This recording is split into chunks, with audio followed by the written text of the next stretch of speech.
ಹೋಗಿದ ರಾಗಿದು ಅವಲು ಇದು ನನ್ನ ಮಗ ತಗೊಬಂದ ನೋಡಿ. ರಾಗಿ ಅವಲು ಅಲ್ಲ ಅಂತ ಅನ್ಕೊಳ್ಳೋದಕ್ಕೆ ನೋಡಿ, ಇದು ಕಪ್ಪಿಗಿದೆಯಲ್ಲ ಬ್ಲ್ಯಾಕು, ಇದು ರಾಗಿ ಇಂದ ಅವಲು ಮಾಡಿರೋದಂತೆ. ಏನು ಮಿಷಿನಲ್ಲಿ ಮಾಡಿದಾರೋ ಏನೋ ನನಗೆ ಗೊತ್ತಿಲ್ಲ. ಒಟ್ಟಾರೆ ರಾಗಿ ಅವಲು ಅಂದ್ಬಿಟ್ಟು ನನ್ನ ಮಗ ತಗೊಬಂದಿದ್ದ. ಇದರಲ್ಲಿ ಉಪ್ಪು ಖಾರ ಏನೂ ಇಲ್ಲ, ಇದರಲ್ಲಿ ಸಪ್ಪೆ ಸಪ್ಪೆ ಆಗಿದೆ.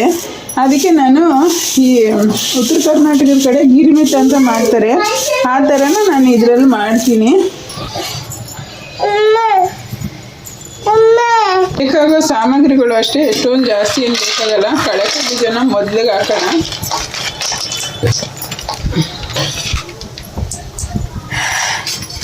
ಬೀಜ, ಒಂದು ಸ್ವಲ್ಪ ಹುರ್ಗಡ್ಲೆ, ಒಂದು ಚಮಚ ಜೀರಿಗೆ ಮತ್ತು ಮೆಣಸು ಇದು ಸಾಸಿವೆ ತಗೊಂಡಿದ್ದೀನಿ, ಹಸಿಮೆಣಸಿನ್ಕಾಯಿ, ಟೊಮೊಟೊ, ಕೊತ್ತಂಬರಿ ಸೊಪ್ಪು, ಒಂದು ಸ್ವಲ್ಪ ಹುರ್ಗಡ್ಲೆ ಹಿಟ್ಟನ್ನ ಪೌಡ್ರ್ ಮಾಡ್ಕೊಂಡಿದ್ದೀನಿ.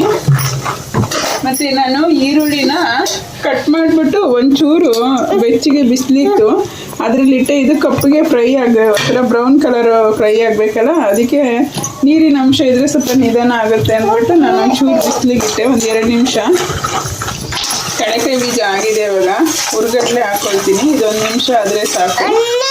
ಇದನ್ನು ತಕ್ಕೊಬಿಡೋಣ ಅಂತ ನೀರಿಗೆ ಹಾಕಿದ್ದೀನಿ. ಇವಾಗ ಈರುಳ್ಳಿ ಹಾಕ್ಕೊಳ್ತಿದ್ದೀನಿ. ನಾನು ಕರಿಬೇವು ಯಾವಾಗೂ ಈರುಳ್ಳಿ ಹಾಕಿದ್ಮೇಲೆ ಹಾಕ್ತೀನಿ, ಹಿಡಿಯುತ್ತೆ ಎಲ್ಲ ಕಡೆನೂ ಎದ್ದಿರುತ್ತೆ ಅಂದ್ಬಿಟ್ಟು.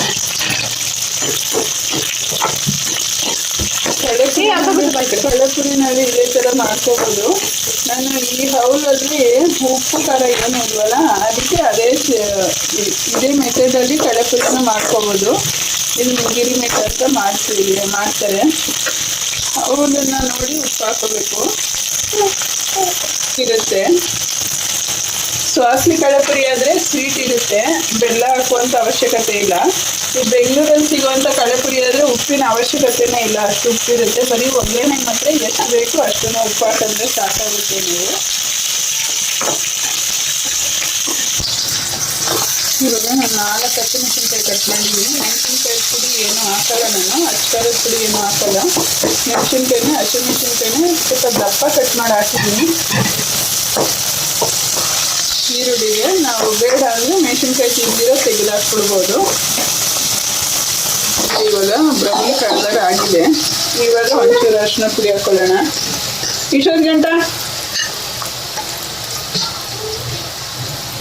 ಒಂದು ಸ್ವಲ್ಪನೇ ಹಾಕೊಳ್ಳೋಣ, ಜಾಸ್ತಿ ಹಾಕಿದ್ರೆ ಒಂಥರ ಅರಿಶಿನ ಪುಡಿ ಕಹಿ ಬಂದ್ಬಿಡುತ್ತೆ.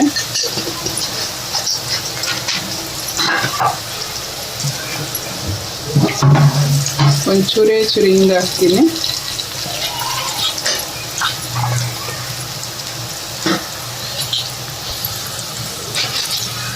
ಒಂದು ಸ್ವಲ್ಪ ಬೆಲ್ಲ ಪುಡಿ ಹಾಕ್ತಾಯಿದ್ದೀನಿ. ನಿಮಗೆ ಬೇಕಾದರೆ ಬೆಲ್ಲ ಪುಡಿ ಇಲ್ಲ ಅಂದರೆ ಸಕ್ಕರೆ ಆದರೂ ಹಾಕ್ಕೋಬೋದು.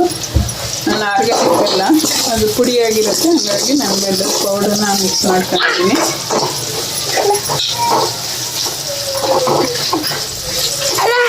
ಇವಾಗ ಎಷ್ಟು ಚೆನ್ನಾಗಿ ಎಲ್ಲನೂ ಫ್ರೈ ಆಗಿದೆ.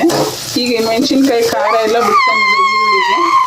ನಾವು ಇವಾಗ ಇದನ್ನು ಹಾಕೊಳ್ಳೋಣ. ರಾಗಿದು ಅವಲಿದು ಸ್ವಲ್ಪ ಚೆನ್ನಾಗಿ ಮಿಕ್ಸ್ ಮಾಡ್ಕೊಳ್ಳೋಣ.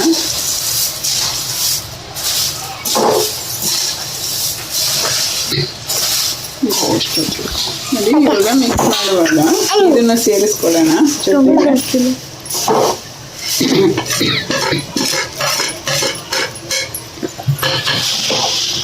ನಾನು ಆಮೇಲೆ ಹಾಕಿದ್ದೀನಿ. ಕಡಲೆಕಾಯಿ ಬೀಜನ ಈರುಳ್ಳಿ ಜೊತೆಲೇ ಫ್ರೈ ಮಾಡಿದ್ರೆ ಸೀದೋಗುತ್ತೆ, ಇಲ್ಲಾಂದರೆ ಒಂಥರ ಧರ್ಮೆ ಇರೋದಿಲ್ಲ. ಹಂಗಾಗಿ ನಾನು ಲಾಸ್ಟಲ್ಲಿ ಮಿಕ್ಸ್ ಮಾಡ್ಕೊಳ್ತಾ ಇದ್ದೀನಿ. ಒಂದು 2 ಚಮಚ ಅಷ್ಟು ನಾವು ಹುರ್ಗಡ್ಲೆ ಪುಡಿ ಹಾಕ್ಕೊಡೋಣ. ಯಾಕಂದರೆ ಅದು ಎಣ್ಣೆ ಅಂಶ ಆಗಿರ್ಬೋದು, ಎಲ್ಲನೂ ನೀಟಾಗಿ ಹುರ್ಕೊಡುತ್ತೆ, ಚೆನ್ನಾಗಿರುತ್ತೆ. ಹಾಕ್ಬಿಟ್ಟು ಮಿಕ್ಸ್ ಮಾಡೋಣ. ಆಗುತ್ತೆ. ನಾನು ಸುಮ್ಮನೆ ಇದಕ್ಕೆ ಹಾಕ್ಕೊಳ್ತಾ ಇದ್ದೀನಿ.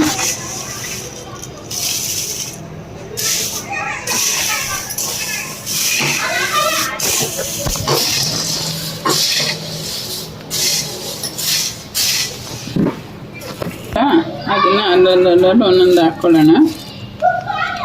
ಒಟ್ಟಿಗೆ ಹಾಕ್ಬಿಟ್ರೆ ಮೆತ್ತಗಾಗುತ್ತೆ. ಒಂದು ಸ್ವಲ್ಪ ಕೊತ್ತಂಬರಿ ಸೊಪ್ಪು ಹಾಕ್ಕೊಳ್ಳೋಣ.